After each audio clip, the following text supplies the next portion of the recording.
No surprise, but the manufacturing sector of the economy is still under pressure. Hello, it is Monday, November the 3rd, and this is Markets with Megan. If you like this podcast, please subscribe, hit that alarm bell. You can also share it with any friends, family, or colleagues. We're here today to break down some of the economic data, and we're still in what is about to cross over as the longest government shutdown on record. But we do get private economic data, and we got the Institute for Supply Management's survey in manufacturing for the month of October. And unfortunately, it came in weaker than expected.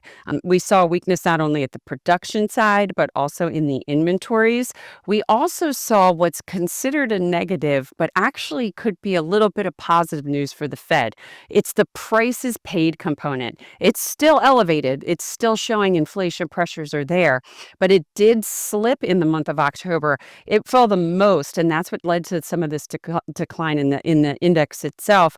But it's now sitting at the lowest level that we've had all year. Actually, it goes back to December of 24 before we had a lower level. But this is something that the Fed may look at as far as tariffs. Are they having any impact? And it looks as though in this data that it's really not having the inflationary pressures as some may have anticipated. We're also seeing from the positive side that the new export orders were higher.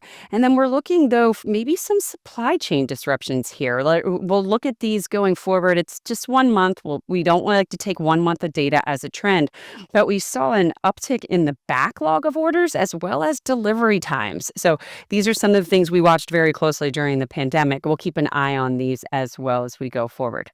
We'll be back again with some more economic data or market moving events. So let's hope this government shutdown can end sooner, because we want to come back right on these regular podcasts and get a better picture of what's truly going on in the economy.